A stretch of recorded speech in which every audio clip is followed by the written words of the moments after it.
प्यारे बच्चों, मैं MP सर आप सभी का एसवी कोचिंग क्लासेस में हार्दिक स्वागत एवं अभिनंदन करता हूं और यह उम्मीद करता हूं कि परम पिता परमेश्वर की महान अनुकंपा से, आशीर्वाद से आप और आपका परिवार सकुशल ही होगा। आज हम लोग पढ़ेंगे कक्षा 10 में संकलित काव्यखंड में चंद्रलोक में प्रथम बार सुमित्रा नंदन पंत जी के द्वारा रचित ये कविता। इस कविता में क्या हुआ, जब मानव ने पहली बार प्रथम बार चंद्रमा की सतह पर, चंद्रमा के तल पर, चंद्रमा की पृथ्वी पर मनुष्य ने अपने कदमों को रखा। कवि ने उसका वर्णन किया है अपने शब्दों में। देखते क्या है, देखिए सभी लोग बुक कि चंद्रलोक में प्रथम बार मानव ने किया पदार्पण और छिन्न हुए लो देश काल के दुर्जय बाधा बंधन और दिग्विजयी मनुष्य निश्चय या महत ऐतिहासिक क्षण भू विरोध हो शांति निकट आए सब देशों के जन, निकट आए सब देशों के जन।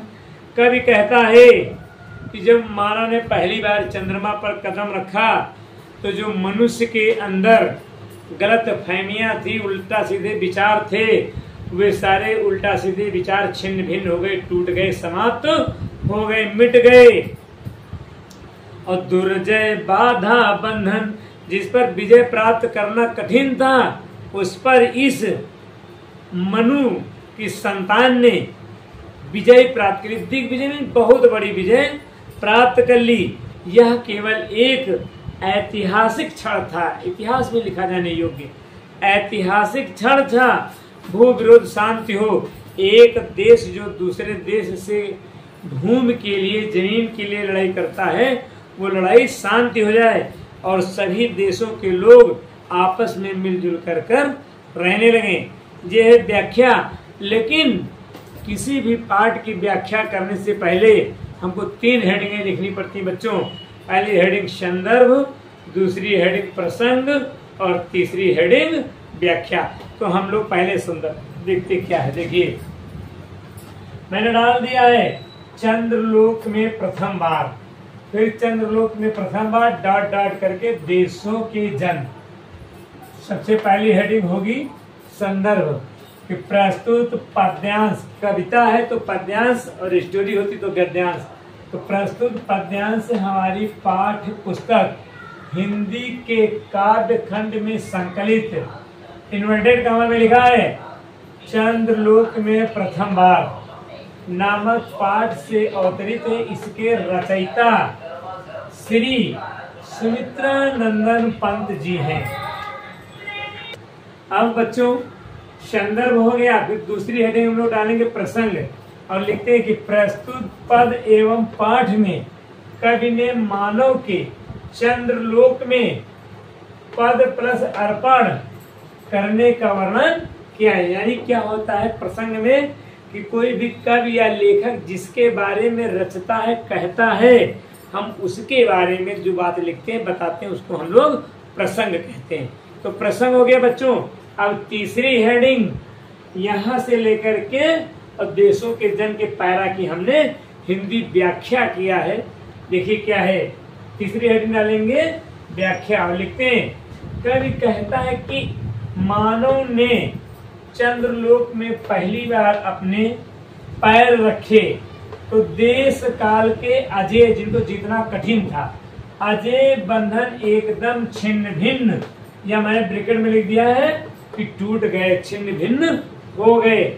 मनु के पुत्र इस मानव ने चंद्रमा पर विजय प्राप्त कर ली। जहां पर पहुंचना असंभव था, मानव ने वहां पर पहुंचकर विजय प्राप्त कर ली। यह क्षण एक निश्चय ही ऐतिहासिक क्षण है, इतिहास में लिखा जाने योग्य। इस समय सारी पृथ्वी पर होने वाली विरोध की भावनाएं समाप्त हो गई। जो एक दूसरे का विरोध करते थे वो भावनाएं समाप्त हो गई, सब हिल मिल कर रहने लगे तथा सभी देशों के लोग आपसी बैर यानी दुश्मनी, बैर भाव को भूलकर एक हो जाएं, एक हो जाए, कोई किसी से बैर न रखे, शत्रुता, आपस में मित्र भाव से रहें, मानव हित करे, एक मनुष्य दूसरे मनुष्य का हित करे, कल्याण करे, लाभ करे। सभी लोगों में लोक में संसार, जहां दुनिया, लोक कल्याण के भाव जग जाएं। बस ये थी बच्चों इसकी व्याख्या। अब आप लोग इसका स्क्रीनशॉट लो, फिर इसके जो 2 पैरा और बच रहे हैं उनका भी मैं अभी आपके सामने बखान कर रहा हूं। तो बेटा आपने पहले पद की व्याख्या पढ़ी, अर्थों को समझा। अब हम दूसरा पैरा देखते हैं। पैरा क्या कि युग युग का पौराणिक स्वप्न हुआ मानव का संभव, संभारंभ शुभ नए चंद्र युग का, भूको दे गौरव, फहराए ग्रह उपाग्रह में, धरती का श्यामल अंचल, सुखद संपद संपन्न जगत में, बरसे जीवन मंगल, बरसे जीवन मंगल। ये बेड़ा हो गया आपका दूसरा पद। मैंने यहीं तक बनाया दूसरे पद की व्याख्या। तो इसमें कवि कहता है कि मनुष्य ने जो युगों युगों से सपने देखे थे, वो मनुष्य का सपना क्या है, साकार हो गया है, पूरा हो गया है। और हुआ मानव का संभव, पूरा हो गया। और संभारंभ शुभ नए चंद्र युग का, कवि कहता है अब तो नए चंद्र युग का शुभ आरंभ हो रहा है, शुरुआत हो रहा। भू को दे गौरव, और पृथ्वी को मान सम्मान दे, उपहार दे, फहराए ग्रह उपाग्रह में, धरती का श्यामल अंचल, ग्रह में और उपग्रह में सभी जगह पर पृथ्वी का, धरती का हम झंडा फहरा दें। सुख संपद संपन्न जगत में, और संसार में सभी को सुख समर्था मिल जाए। बरसे जीवन मंगल, बरसे जीवन मंगल, और सबका जीवन जो है वो मंगलकारी हो जाए, कल्याणकारी हो जाए। ये है पद की व्याख्या। अगर कोई शक संदेह तो मैंने व्याख्या लिखी, देखिए क्या। अब आप संदर्भ प्रसंग नहीं लिखेंगे क्योंकि मैंने पहले पद में लिखा दिया, सीधे लिखेंगे व्याख्या। देखो बच्चों, कवि कहता है कि यह समस्त विश्व, पूरा संसार प्राचीन काल से ही चंद्रमा के विषय में सुनहरे सपने देखा करता था कि चंद्रमा ऐसा है, चंद्रमा वैसा है, चंद्रमा में बुढ़िया सूत काटती है। कोई कहता था चंद्रमा के बीच में पहाड़ है, कोई कहता था कि चंद्रमा के बीच में पेड़ लगे हुए, लेकिन ऐसा कुछ नहीं देखा करता था। मानव ने चंद्रलोक में पहुंचकर उस सपने को साकार कर लिया। जो सपने अधूरे थे उन सपनों को पूरा कर लिया। कवि की शुभ कामना है, कवि शुभ कामनाएं दे रहा है कि चंद्र युग का यह मंगलकारी प्रारंभ जो हो रहा है युग, पृथ्वी को महिमा मंडित कर दे, महिमावान कर दे। पृथ्वी का संबंध इस घटना के कारण चंद्रमा से जुड़ गया है, अतः उसके परिणाम स्वरूप पृथ्वी की गरिमा में वृद्धि हुई है, पृथ्वी के मान सम्मान में वृद्धि हुई है। ये था दूसरे पद की व्याख्या। अब तीसरा पद क्या है, मैंने अमेरिका से बनाया है। देखो यहाँ लिखा है अमेरिका सोवियत और डॉट डॉट करके देख चंद्रानन। ठीक है, देखो क्या है अंतिम पद क्या है। अमेरिका सोवियत बने नौदिक रचना के वाहन, जीवन पद्धतियों के भेद समन्वित हो विस्तृत मन, अयुग बने धरा जीवन हित, स्वर्ग सृजन का साधन, मानवता ही विश्व सत्य, भू राष्ट्र करे आत्मसमर्पण, धरा चंद्र की प्रीत परस्पर जगत पुरातन प्रसिद्ध। जगत प्रसिद्ध पुरातन, हृदय सिंधु में उठता है स्वर्गिक ज्वार देख चंद्रानन।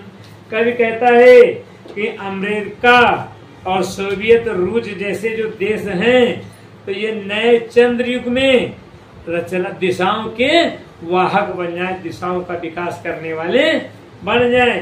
जीवन पद्धतियों के भेद और जो जाति पाति का बंधन है वो भेद समाप्त हो, विस्तृत हो, समन्वित हो, विस्तृत मन और सबका मन विशाल हो जाए, सब एक जैसे हो जाए, एक दूसरे से प्रेम करने लगे कि प्रेम की भावना जग जाए, मन विशाल हो जाए। अण युग बने धरा जीवन हित, और जो ये अणु प्रमाण युग चल रहा है ये पृथ्वी पर कल्याणकारी बन जाए मानव के लिए, स्वर्ग सृजन का साधन, और इस पृथ्वी पर स्वर्ग जैसा व्यवहार हो जाए, स्वर्ग जैसी सुख समृद्धियां हो जाए। मानवता ही विश्व सत्य, इस संसार में मानव का मानव से प्रेम होना ही सत्य है, वास्तविकता है। भू राष्ट्र करे आत्मसमर्पण, और एक देश जो दूसरे देश से भू पृथ्वी के लिए जमीन के लड़ता है वो आत्मसमर्पण करके मिलजुल करके एक साथ रहने लगे प्रेम से। चंद्र धरा, धरा चंद्र की प्रीत परस्पर, धरा में पृथ्वी और चंद्र में चंद्रमा। ये वेद पुराणों में भी प्राचीन काल से प्रसिद्ध है कि चंद्रमा का और पृथ्वी का प्रेम बहुत अनन्य है, अटूट है।